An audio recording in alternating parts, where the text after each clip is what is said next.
Bonjour. En ce moment, on parle beaucoup de liberté d'expression. À propos, et on fait beaucoup de choses un petit peu bizarres au nom de la liberté d'expression. Genre les caricatures de Mahomet suite auxquelles il y a eu pas mal de choses assez atroces. Les, la censure sur les réseaux sociaux, c'est aussi, j'ai pas trop compris par quel raisonnement au nom de la liberté d'expression. Et ce qu'on voit aussi sur les réseaux sociaux, ou pas seulement, c'est des injures, des procès d'intention, dès que quelqu'un n'est pas d'accord, au lieu de dire je ne partage pas votre point de vue, c'est espèce de bon, etc. Vous dites ça parce que bon, si ça c'est de la liberté d'expression, j'ai pas tout compris. Donc on va y réfléchir ensemble, si vous avez envie de mettre des commentaires aussi. Réfléchir à ce que ça signifie. Déjà, ça me fait penser aux 3 passoires dont parlait Socrate. Avant de dire quelque chose, on vérifie si c'est vrai, si c'est utile et si c'est bienveillant. Et j'y ajoute une petite passoire supplémentaire, une question que je me pose généralement avant d'écrire quelque chose, c'est: est-ce que si on disait ça de moi ou si on disait ça de mes proches, qu'est-ce qui se passerait pour moi? Donc ça, c'est la passoire 3 bis. Je reviens à la première. Est-ce que c'est vrai? Bon, on essaye de dire des choses vraies de préférence, je crois, enfin la plupart des gens, mais on n'est pas toujours sûr. Donc premier critère, au moins être sincère et si possible dire: «C'est mon hypothèse, c'est mon axiome, mon postulat qui m'aide à vivre, mais bon, vrai, c'est plus compliqué». Au moins sincérité et prendre le recul nécessaire par rapport à ce qui nous semble vrai aujourd'hui. Parce que peut-être que dans 10 ans, on dira: «C'était n'importe quoi». Deuxième, mais on aura au moins été sincère. Deuxième passoire, est-ce que c'est utile? Utile à qui, à quoi? C'est quelquefois compliqué, donc au moins se poser la question de pourquoi on a besoin de dire ça. Troisième chose, et ça on y reviendra un peu après, est-ce que c'est bienveillant? D'où ma passoire 3 bis, qu'est-ce que je ressentirais si on parlait de moi ou de gens que j'aime de cette manière? Voilà, et comme vous allez peut-être dire: «Ah ouais, tout ça c'est très beau, mais des fois ça sort alors que je que c'était pas vraiment ce que je voulais dire et que c'est vraiment pas sympa, mais que je dis quand même». Hem, J'en reviens là, une petite interruption. Heu, voilà, qu'est-ce qu'on fait dans ce cas-là? Je suggère tout de suite, bon, ma réponse à moi quand j'ai envie de dire des vacheries et que je ne les ai pas encore dites, je vais faire de l'EFT là-dessus. Même si telle personne m'embête, même si je le trouve nul, même si des parties de moi le trouvent nul, je me rappelle que j'ai une sagesse intérieure, et cetera, et qu'il en a une aussi. Et là, j'y vais de bon cœur. Il est nul, il est méchant, il est pas beau. On crache tout son venin et après, ah ben, je peux peut-être voir les choses autrement. Là, on continue à stimuler des points d'acupuncture. Si vous ne connaissez pas, c'est en bas sur mon blog qui s'appelle J'aime le FT. Donc ça, c'est une façon de pouvoir vider son sac, mais sans faire de mal à personne.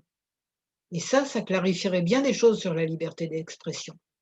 Il n'y a pas que le FT, il y a aussi la technique des 2 chaises où vous mettez une chaise en face de vous, vous imaginez que vous parlez à la personne, vous lui balancez tout ce que vous avez à dire, mais elle s'en fiche, elle est pas là. Ah oui, mais au niveau de l'énergie, ah oui, l'énergie, elle était déjà là, elle était sous le tapis, vous sortez le tapis, vous mettez à la poubelle. OK? Toutes ces techniques-là, faut aussi parler à quelqu'un qui n'est pas là. J'ai pas dit parler de quelqu'un derrière son dos, hein. J'ai dit parler à quelqu'un qui n'est pas là. Tu es comme ça, comme ça, comme ça. OK. Après on se calme et après on dit: «Ah bah oui, mais tu n'es pas que ça et je ne suis pas que l'espèce de furie qui te raconte n'importe quoi». Bon, en fait, moi, je trouve plus pratique de le faire, avec de l'EFT, mais chacun ce qui marche pour lui, hein. Donc on en revient encore à cette question de la liberté d'expression, on ne l'a pas quittée, hein. On s'est donné les moyens de pouvoir s'exprimer librement sans que ça ait de conséquences. Parce que la question maintenant, c'est quelles sont les conséquences de ce qu'on va dire dans notre fameuse liberté d'expression? Conséquences, on va voir d'abord sur soi, ensuite sur la société, ensuite sur les autres. Juste parce que c'est un peu plus long à développer la partie sur les autres.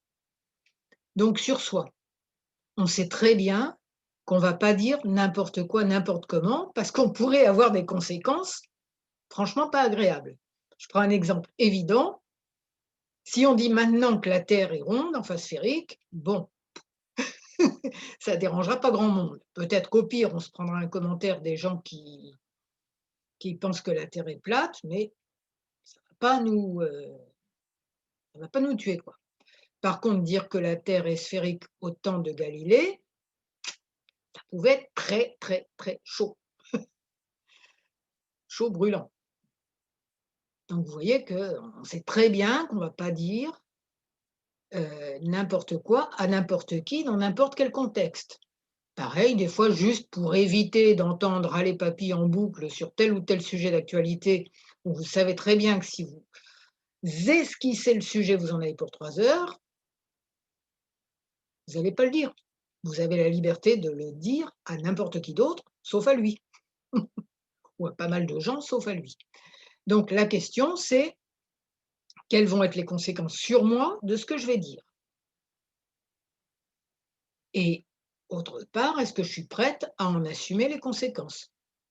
Des fois, ça sert franchement à rien, on en revient sur le utile ou pas utile. Est-ce que ça sert vraiment à quelque chose de remonter papy comme une pendule sur ses ennemis favoris? Pas forcément. Donc mais par contre, peut-être que de dire quelque chose, sur un sujet chaud bouillant, en mettant les gants, en s'y prenant bien, on peut vouloir en assumer les conséquences, hein. C'est ce que font tous les lanceurs d'alerte. Deuxième point, donc on a vu quelles sont les conséquences sur soi. Ensuite, quelles sont les conséquences sur la société? Bonne question à se poser quand même. Les caricatures de Mahomet, on se doutait un tout petit peu que ça allait mettre le feu aux poudres, ce qui est fait, ce qui a été fait chaque fois. Donc à mon point de vue, on ne joue pas avec ça. On peut se demander aussi dans quelle intention ça a été fait, hein, toujours les 3 passoires. Dans quelle intention ça a été fait? Bon, je vous laisse vos réponses. Mais si on dit des trucs importants dans le but de changer quelque chose dans la société, il y a des vidéos que j'aime bien, je vous mettrai le lien en dessous, qui répètent souvent: «Changer des choses dans la société, c'est un jeu d'échecs, pas un match de boxe. Donc on réfléchit, on ne fait pas n'importe quoi». Troisième chose, donc on a dit sur soi, hein, l'exemple de la terre, ronde à l'époque de Galilée ou maintenant, sur la société et sur les autres. Quelles conséquences ça peut avoir sur les autres, ce qu'on et là, j'en reviens tout simplement aux vacheries, qu'il y a en boucle sur les réseaux sociaux où ce qui revient, c'est: «Tu es nul, tu es» j'en passe et des meilleurs et des procès d'intention. «Tu dis ça parce que». Ah ouais, non, tu en sais rien, tu es pas dans ma tête. OK, donc là, on a un super outil qui est la CNV, communication non violente, ou encore tout simplement se rappeler, si je pouvais éviter de juger. Je me rappelle aussi que nous avons tous une sagesse intérieure, nous avons tous une valeur infinie. Ça, dans beaucoup de commentaires sur Facebook, on a l'impression qu'ils ont un petit peu oublié. D'accord? Donc premier principe, le non-jugement et je reviens sur ma passoire 3 bis. Qu'est-ce que je ressentirais si on me disait ça de moi? Et la CNV et plein d'autres techniques de communication bienveillante où on va prendre en compte son ressenti, le ressenti de l'autre, ses besoins, les besoins de l'autre et parler de faits objectifs, pas de: «Vous êtes toujours complètement débile». D'accord? Voilà, donc on se rappelle que tout ça, on a dit que c'était le panneau indicateur, hein, c'est enfin on n'a pas dit, c'est un panneau indicateur, il faudrait idéalement réfléchir, réfléchir, réfléchir. Des fois, bah, on n'a pas réfléchi puis on a dit une bêtise, hein. Dans ce cas-là, on peut s'excuser aussi, quand on peut. Quand l'autre, n'est pas monté, dans les tours, devenu explosif, donc en plein dans le cerveau reptilien et plus du tout dans la partie qui est prête à analyser, à réfléchir.